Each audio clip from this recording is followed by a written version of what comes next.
Halo, assalamualaikum. Ketemu lagi dengan Bulia. Kali ini kita akan belajar dengan tema atau materi ekologi dan keragaman hayati.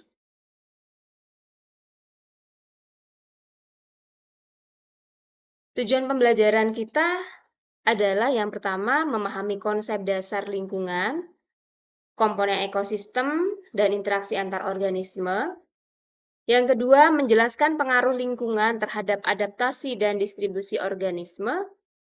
Dan yang ketiga adalah mengidentifikasi tindakan pelestarian lingkungan untuk menjaga keseimbangan ekosistem. Nah, baiklah murid-murid, kita pertama kali akan mendefinisikan lingkungan.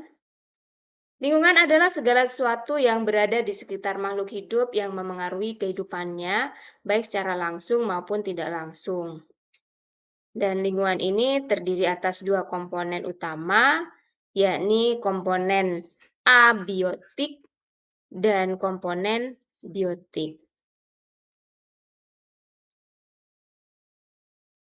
Nah, apa itu lingkungan abiotik dan biotik? Komponen abiotik itu adalah komponen yang tidak hidup, tetapi memengaruhi organisme, di mana perannya adalah menyediakan tempat dan kondisi yang memungkinkan kehidupan bagi organisme. Contohnya seperti apa? Contohnya air, tanah, cahaya, suhu, kelembapan, angin, dan lain-lain. Dan kemudian, lingkungan biotik itu yang seperti apa? Kalau yang sebelumnya adalah abiotik itu bukan makhluk hidup, A-nya itu adalah bukan, nah sekarang adalah biotik. Jadi komponen makhluk hidup. Di mana peran dari komponen makhluk hidup ini adalah mempertahankan keseimbangan rantai makanan dan proses ekologis lainnya. Contohnya tumbuhan, hewan, mikroorganisme. Dan kedua komponen tersebut, baik abiotik maupun biotik, membentuk sebuah ekosistem, yakni kesatuan antara komponen abiotik dan biotik yang saling berinteraksi dalam satu lingkungan. Ekosistem ini bisa dibedakan menjadi dua, yaitu ekosistem alami dan ekosistem buatan. Contoh yang alami adalah hutan, laut, sungai, gurun, dan yang buatan misalnya seperti sawah, kebun binatang, akuarium, dan lain-lain. Makanan adalah urutan perpindahan energi dan materi melalui proses makan dan dimakan antara organisme di dalam ekosistem. Dan di sini ada 3 komponen dalam rantai makanan, yakni produsen, konsumen, dan pengurai. Produsen adalah organisme yang mampu membuat makanannya sendiri. Dan ini dikatakan sebagai autotrof atau yang bisa membuat makanan sendiri. Makhluk hidup yang bisa membuat makanan sendiri. Dan makhluk hidup yang bisa membuat makanan sendiri itu adalah tumbuhan hijau atau tanaman. Sedangkan konsumen dibagi menjadi 3, konsumen primer, sekunder, dan tersier, atau bisa juga dikatakan sebagai konsumen tingkat 1, tingkat 2, dan tingkat 3. Konsumen tingkat 1 itu memakan produsen, atau yang dikatakan herbivora. Sedangkan konsumen tingkat 2 itu adalah karnivora yang memakan herbivora, atau konsumen yang karnivora yang memakan konsumen tingkat 1. Dan konsumen tingkat 3 adalah konsumen atau karnivora yang memakan konsumen tingkat 2. Ada pengurai. Pengurai ini adalah organisme yang menguraikan bahan organik mati. Jadi setiap makhluk hidup yang mati, pengurai akan menguraikan organisme tersebut dan kemudian energinya, materinya diserap lagi oleh produsen, kembali lagi kepada produsen. Selanjutnya, bagaimana sih ilustrasi rantai makanan? Tadi dikatakan seperti rantai, jadi saling bersambung.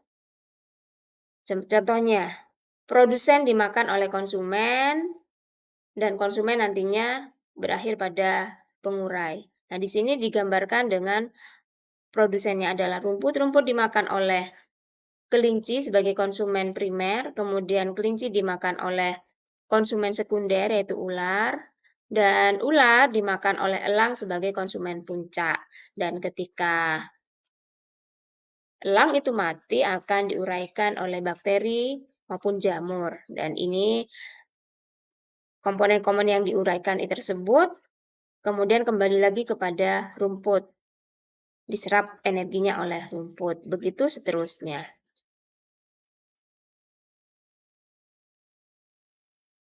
Selanjutnya adalah daur biogeokimia.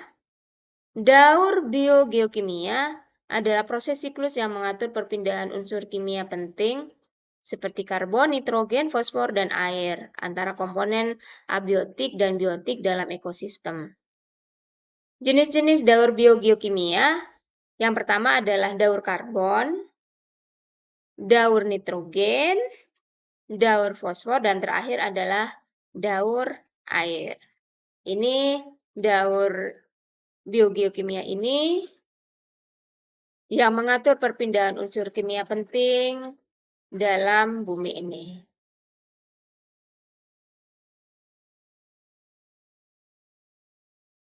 Berikutnya tentang interaksi antar komponen ekosistem. Ada beberapa interaksi antar makhluk hidup. Yang pertama namanya predasi. Di sini adalah hubungan interaksi antara pemangsa atau predator dengan mangsanya. Contohnya adalah ada predator, yaitu singa, yang memangsa zebra.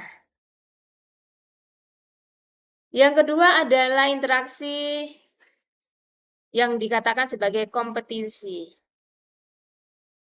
Kompetisi adalah persaingan antar organisme untuk mendapatkan sumber daya. Contohnya, sesama burung saling berkompetisi mendapatkan sarang. Interaksi berikutnya adalah mutualisme, di mana mutualisme ini adalah hubungan saling menguntungkan antara dua organisme.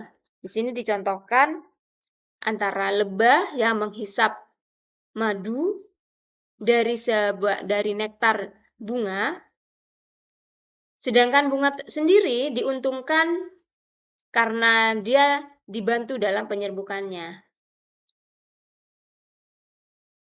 Interaksi yang selanjutnya adalah parasitisme. Parasitisme ini hubungan di mana satu organisme diuntungkan, sedangkan yang lain dirugikan. Nah, di sini dicontohkan adalah kutu dengan kepala manusia. Yang menguntungkan adalah kutu karena mendapatkan darah dari kepala manusia, dan yang dirugikan adalah manusia. Komensalisme adalah interaksi antar komponen ekosistem yang tidak saling menguntungkan ataupun tidak dirugikan.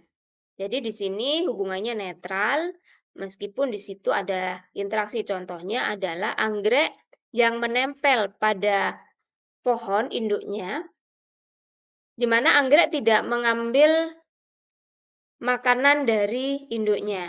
Dia hanya menempel saja, tidak merugikan induknya. Demikian pula induknya juga tidak menguntungkan atau tidak merugikan bagi bunga anggrek.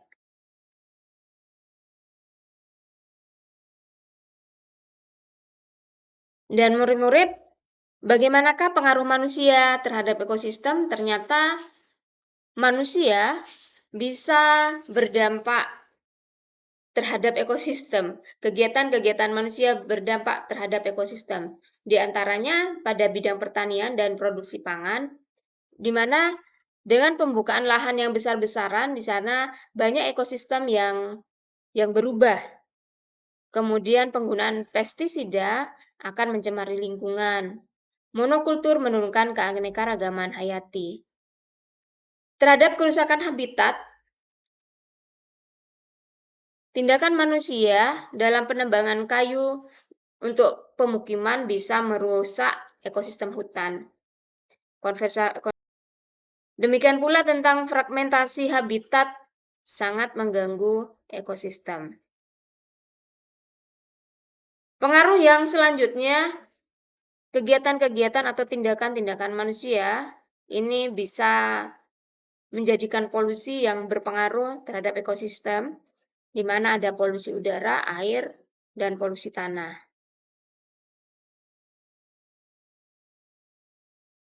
Pengaruh selanjutnya terhadap perubahan iklim dan konservasi. Lalu mengapa harus dilakukan konservasi keanekaragaman hayati? Yang pertama untuk menjaga keseimbangan ekosistem, dua mencegah kepunahan, dan yang ketiga keanekaragaman hayati memberikan sumber daya alam seperti obat-obatan, pangan, dan bahan baku industri. Oleh karena itu, bisa bermanfaat untuk ekonomi dan sosial. Sehingga keanekaragaman hayati itu perlu dilakukan konservasi. Bagaimana cara melakukan konservasi? Ada beberapa metode konservasi. Ada konservasi in situ, yaitu melindungi spesies di habitat aslinya seperti taman nasional, cagar alam, dan hutan lindung. Yang kedua adalah reintroduksi spesies, yaitu mengembalikan spesies yang hampir punah ke habitat alaminya. Dan yang ketiga, pendidikan lingkungan, yaitu dengan meningkatkan kesadaran masyarakat tentang pentingnya konservasi melalui kampanye, program pendidikan, dan pelatihan. Dan yang terakhir adalah metode konservasi ex situ, yakni melindungi spesies di luar habitat aslinya, contohnya kebun binatang, kebun raya, bank gen, atau penyimpanan biji dan embrio.